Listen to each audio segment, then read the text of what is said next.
Welcome to Cancer Explained with Central Care Cancer Center. It's likely that someone you know has been diagnosed with a form of cancer. Learn more about specific cancers, their risks, signs, symptoms, and treatment options by listening to Cancer Explained. Hello and welcome to Cancer Explained with Central Care Cancer Center. My name is Leanne Powers. I'm the Marketing Director for Central Care Cancer Center, and with me today is Radiation Oncologist Dr. Perez-Tamayo. At Central Care Cancer Center, we are dedicated to keeping expert cancer care close to home. We have state-of-the-art facilities throughout rural Kansas and in Missouri. Whether you need radiation or chemotherapy, access to clinical trials and novel treatments, financial counseling, or other supportive services for yourself or your family, Central Care Cancer Center is here for you. At any time, feel free to email with questions or comments to askdoctor@cccancer.com. That's ask, D-O-C-T-O-R, @cccancer.com. Today, our discussion on Cancer Explained centers around stomach, pancreatic, and esophageal cancers. Hello, Dr. Perez-Tamayo. Hello, and thank you for having me today. First off, let's just talk about maybe the location of all these cancers and how they might relate to the organs themselves and how they might relate to each other. Well, we're primarily concentrating on the abdomen, the upper abdomen. And the upper abdomen basically encompasses any organ, and let's not count the liver, but any gastrointestinal organ below the diaphragm. Later on, we'll go ahead and talk about esophageal cancer at the very end, which is part of the gastrodigestive tract. It's kind of the first part after your mouth that is possibility of cancer, but we're going to talk about gastric cancer first.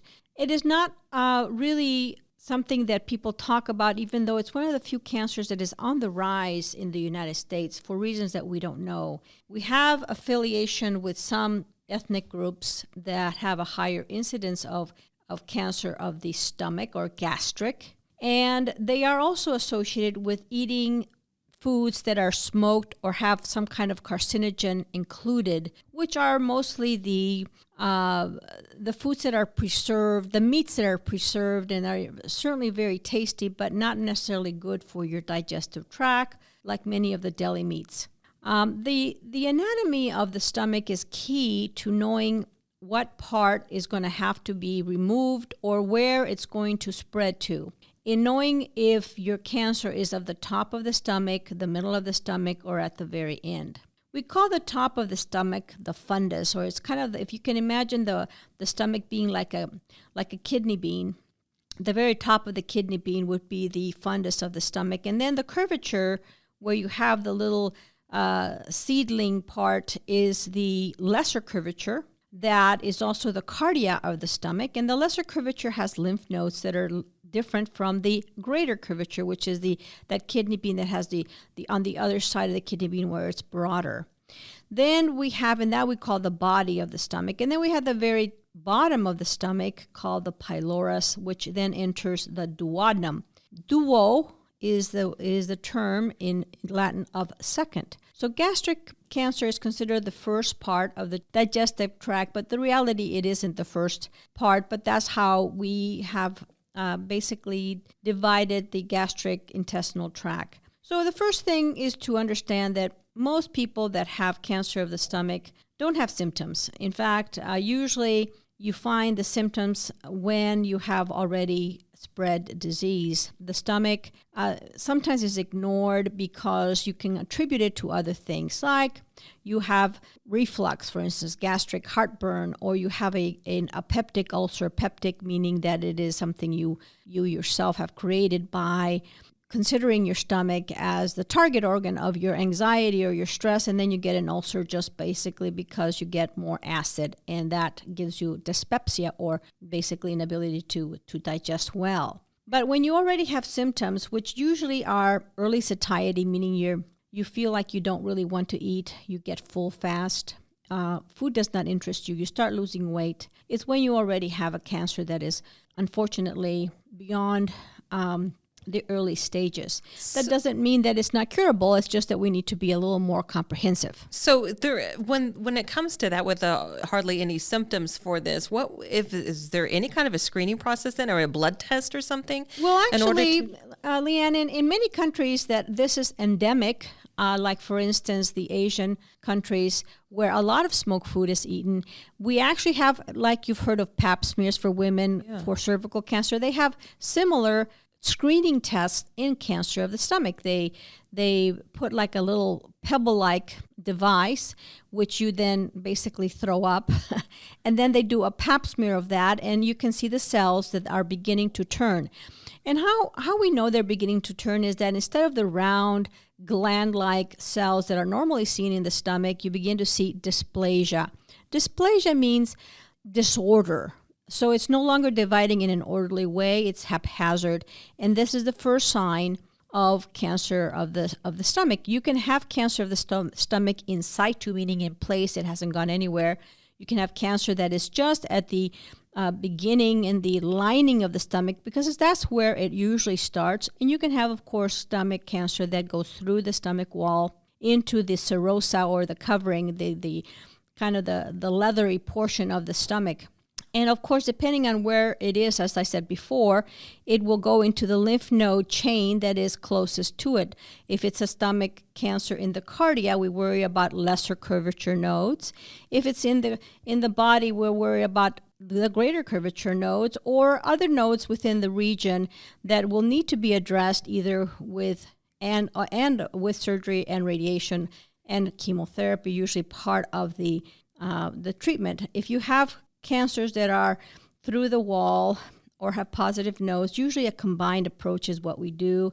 Usually surgery is the first line of how we even find out that this is case. Chemotherapy is used, and then depending on that, we may or may not add radiation, chemotherapy, and then more surgery depending on the bulk of the cancer. So stomach cancer could spread literally through the lymph nodes, not necessarily like into any other organ surrounding it, like the pancreas and stuff? It can spread. That is not the most common. Actually, the most common spread pattern for gastric cancer is regional, meaning in the lymph nodes, or systemic, meaning in the liver, the lung, and that sort of thing, which is for it to get to the size that would invade the pancreas or other local structures, it has to be sizable. And at that point, you are really symptomatic. So no, usually it early spreads into the lymph nodes, very, very early. If you can imagine a casing of a sausage, it pierces the casing, and then it goes into the lymph nodes or the surrounding area, but not necessarily into the organs. Let's move on here to pancreatic cancer. And I thought maybe with the pancreas, we can talk a little bit about where it sits within the body, and maybe what its function would be too. Well, the pancreatic cancer, and let me again let you know that like in gastric cancer and pancreatic cancer and esophageal cancer, the cancers that I'm going to talk about are of these organs proper. There's other cancers that can affect these organs, like for instance lymphomas, melanomas, that can occur in these organs, but they are not the most common cancers of these organs. So I'm not going to talk about that, including sarcomas, because that's just a different topic. Pancreatic cancer, you've heard it a lot in the news, because a lot of people that are prominent, including our Supreme Court judge that just recently died, Ruth Ginsburg, and then, of course, Alex Trebek from Jeopardy fought a good battle. And we have, in fact, within our organization, we've had our own family of workers that have been affected by this, either through themselves or their family members. And so this is a cancer that you see more often than you think. And usually the symptoms are that you're losing weight. And then you feel, gosh, I really wanted to lose weight. But then you see that the weight is out of proportion to what you are really doing as a diet. In addition, depending on where it is, the anatomy of the pancreas is also unique. It can be very near the duct that drains your liver. And if the cancer is near that duct, it will block the drainage of the liver into the gastric region, which helps us digest fats, and then you begin to have jaundice or a yellow complexion.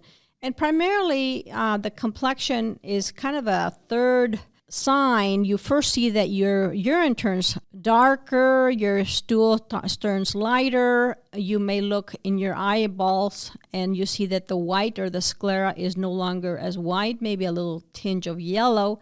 And then you turn yellow, and some people feel, well, maybe I have hepatitis. And in fact, those are the very same symptoms you may see. But the pancreatic anatomy is basically divided into the head of the pancreas, and it looks very much like a minnow.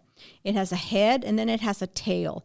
And then, between the head and the tail, there's a neck. So this organ sits cozily between the stomach, the duodenum, or the second part of the gastrointestinal tract, and the liver above it. And so depending on where the cancer is, the drainage pattern again for the lymph nodes can be in the back of it, superior, which is the celiac axis. The celiac axis is what many boxers would call the breadbasket or the solar plexus, which is what gives you nausea. In fact, that's one of the symptoms you may have when these lymph nodes are affected. Then you may also have nodes that are closer to the liver, the porta hepatis, or you may have lymph nodes around the stomach region or below in around the aorta. We call it periaortic lymph nodes. And all these lymph nodes, when you're treating them, need to be covered, because even if you don't see lymph nodes involved, 90% of cancers will have lymph nodes involved when they're a certain size. Now, what makes or breaks it here with pancreatic cancer, and that's why, Alex Trebek here, the, very famous Jeopardy game host, He battled it for about a year, stage 4, He did, right? and it was stage 4 from the beginning. This is not unusual. I mean, here it is, someone that probably gets his checkups on a 6-month basis or a yearly basis. And here, how did it get ahead of him? Well, it's not hard for that to happen with pancreatic cancer. It can go very, very quickly into the liver because it's right there. And then, of course, then you have stage 4. Or it is no longer resectable. Why? Because it is in the vessels or in the lymph nodes or in the duodenum, and that makes it unresectable. Again, I'm with radiation oncologist and president of Central Care Cancer Center, Dr. Perez-Tamayo. Of course, we've been talking a little bit about stomach and now pancreatic cancers. But doctor, can you live without the pancreas? Well, you can. The pancreas is vital to digestion of carbohydrates, for instance. And that's why people that have diabetes and have a malfunctioning pancreas have a surge in their sugar, because they're not able to digest the sugar well. And what happens, it becomes basically, it's like you have the sugar wanting to come in the cells, and you have someone knocking, and the insulin basically lets the sugar in the cell so that they can live. When you don't have that, you can knock, and guess what? The door is not going to open. Nobody's home. Nobody's home. Yeah. So what is happening, and you've heard this, starvation in the midst of plenty. You have plenty of sugar, but you can't digest it, and that's why you lose weight. Well, pancreatic cancer, likewise, you can't digest. You're starting to lose weight for many reasons, and it could be pain, because the celiac axis, where the lymph nodes are and where the pancreas is extremely full of nerves, and the pain there is excruciating, and people double over with pain when they have the pancreatic cancer. And many times they attribute it to many things like, maybe some acid reflux and so forth, and it is not. When it comes to survival rate with pancreatic cancer, I know we talked about Alex Trebek surviving a year here after being diagnosed with stage 4, but there's some other celebrities here, like Michael Landon. He died just 3 months after being diagnosed, to 5 months after being diagnosed. That's actor Alan Rickman. Your stage is like your percentage rate of survival from between like stage 1, stage 3, stage 4. I mean, it's very comparable if you can catch this early enough. Well, the reality is that if you are stage 4, you are not curable in any way. Not possible. You fight a good fight. You can survive longer in a symptom-free survival. So this is where things get a little bit dicey with the medical terminology. People have this idea that if people say you have a complete response, it means that you're cured. No, it means that the cancer responded very well, and you have an excellent, maybe not long-term, but maybe a short-term prognosis, or symptom-free survival is extended, which is it's certainly a great thing, but doesn't mean you're cured. Likewise, if you have a response rate that is not very good, usually it's proportional to the survival you're going to have. So stage 3 and stage 4 patients usually do not survive, and the survival is 6 months or less. Now, when we kind of by happenstance are able to treat or see the cancer early, then the survival is better. And there are actually genetic mutations which are more prevalent, which may give you the advantage of surveying your pancreas, like the ATM mutation, which people who have that mutation may get more CT scans. So they may be able to get that cancer at a stage 1 or stage 2, and then their survival is much improved. I mean, it's almost like night and day. If you have a family history of cancers of the gastrointestinal tract, it doesn't have to be of the pancreas. You can get genetic testing, and if you have a mutation, then your insurance should cover these more frequent CT scans. Again, I'm Leanne Powers with Dr. Perez-Tamayo from Central Care Cancer Center. We've been talking a little bit about stomach and pancreatic cancers, but now we're going to dive into esophageal cancer.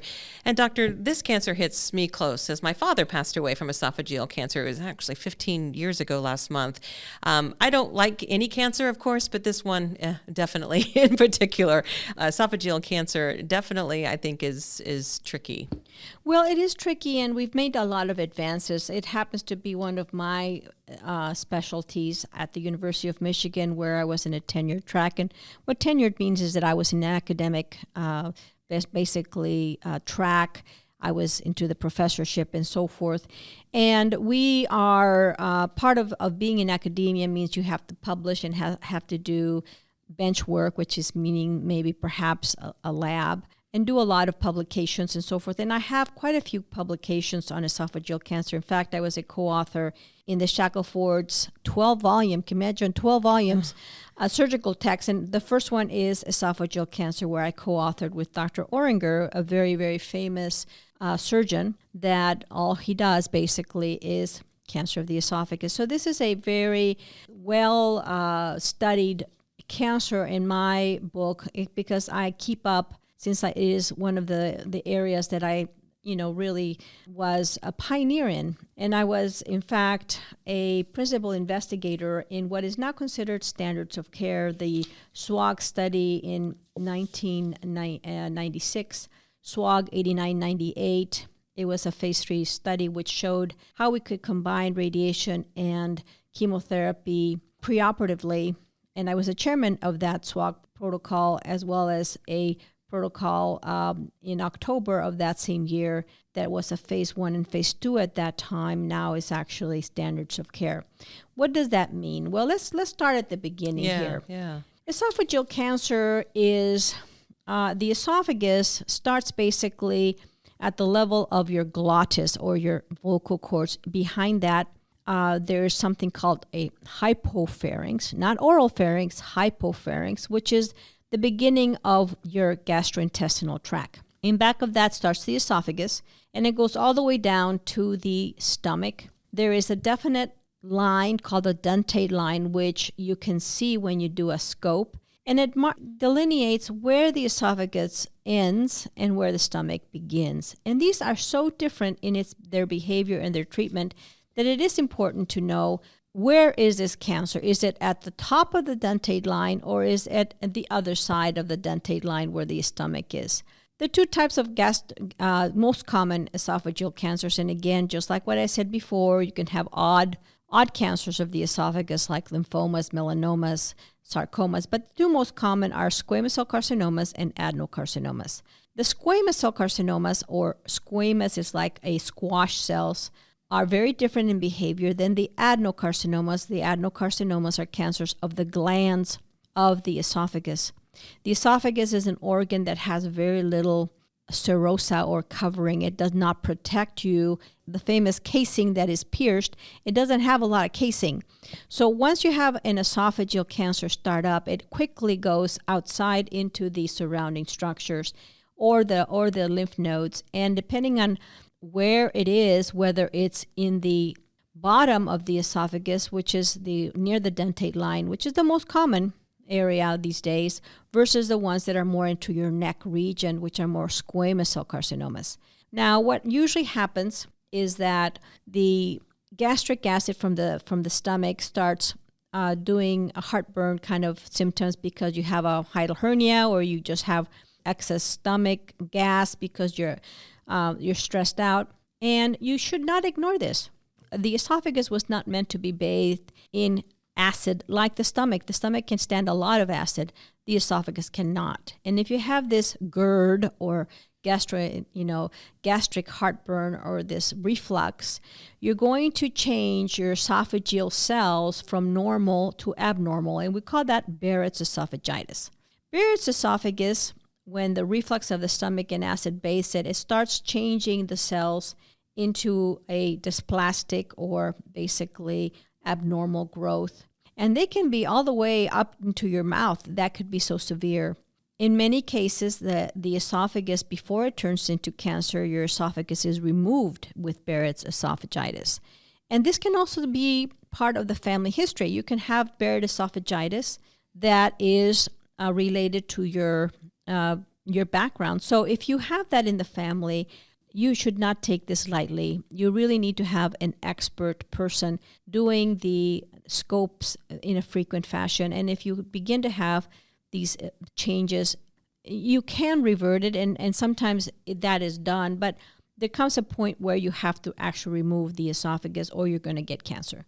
As far as your signs and symptoms, I know you mentioned like if you have acid reflux or anything like that, or maybe even like a chronic cough or something, fatigue. Again, I assume the cough comes from the reflux. Okay. This is not really so much the esophageal cancer, although it can be, because what happens is that the actual acid of the stomach, besides causing you to cough because your saliva is more acid and it's going the wrong way, you can also develop scar tissue. You get stenosis, or the lumen or the caliber of your esophagus starts to become smaller, or the flexibility of the esophagus becomes more rigid, and you cannot handle your secretions. So you start becoming coughing because you're getting your saliva going the wrong direction. And this is something very important. Why? Because when you have cancer of the esophagus, sometimes it is so constricted there that people have problems breathing, not because their lungs have issues, but because your secretions start accumulating and they do not pass this impediment. So all of a sudden you have this esophagus full of your own saliva that you cannot pass. So it is really something that cannot be ignored or taken lightly. What about taking over-the-counter medications, like your Nexiums, your Prilosec, and that kind of thing, if you've got that acid? Well, the over-the-counter anti-acid medications are phenomenal these days. It used to be Tums was about as much as you can do. And actually, there are some prescription, but it's almost about the same as the over-the-counter. It is really the avoidance of this that is more important.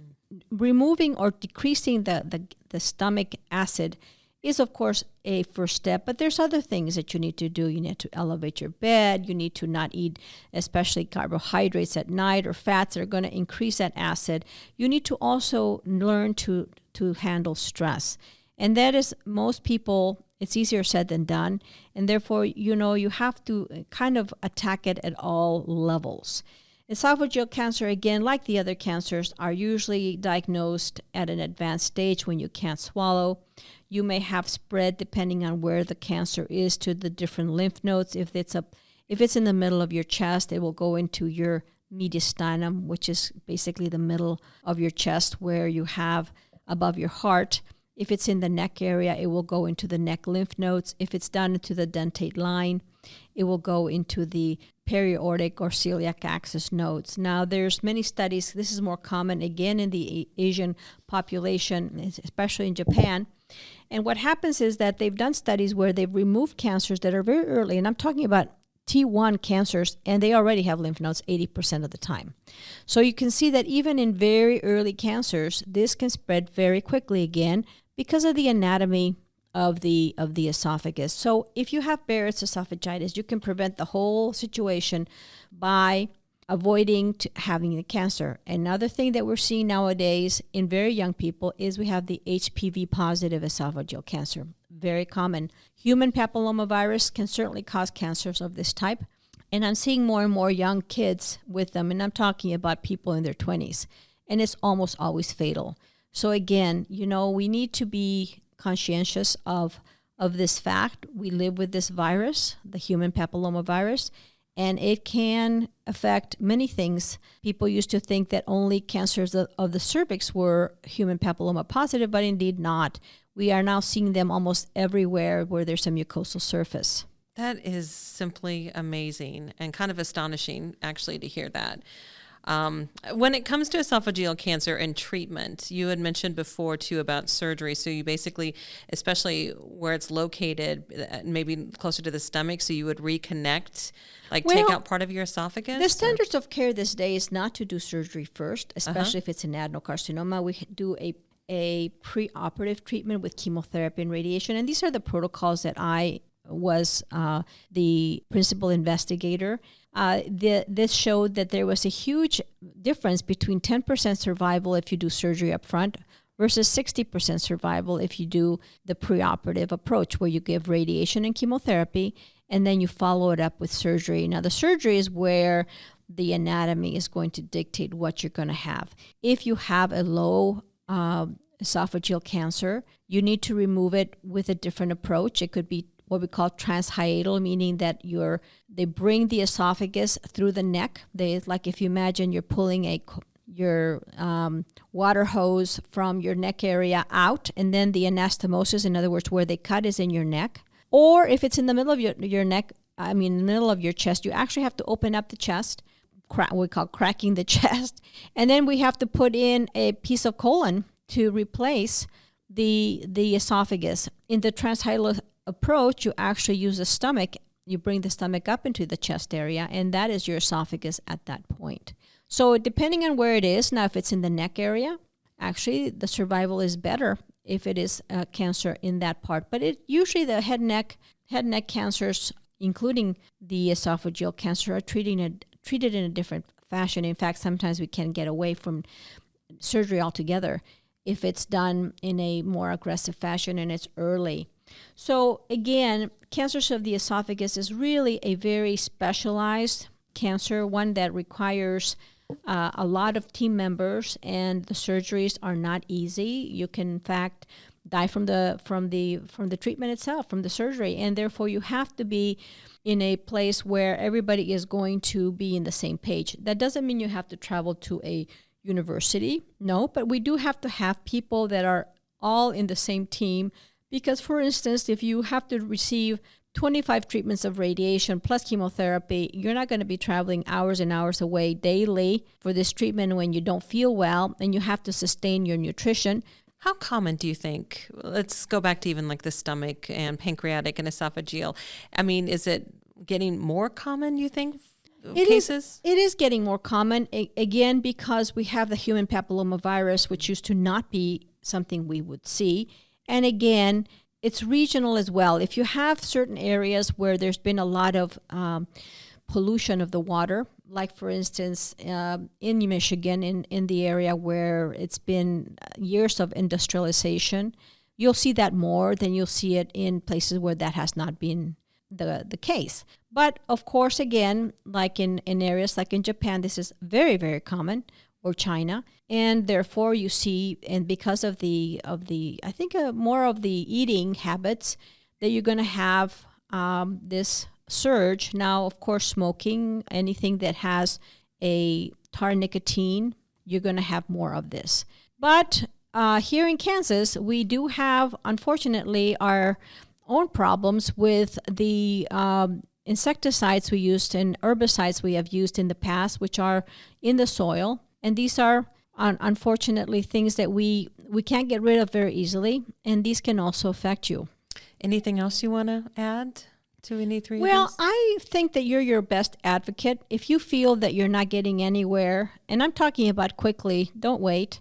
If you're not getting anywhere with a symptom of your intestinal tract, it's better to say, gee, there's nothing. It's just, I know, my stress level.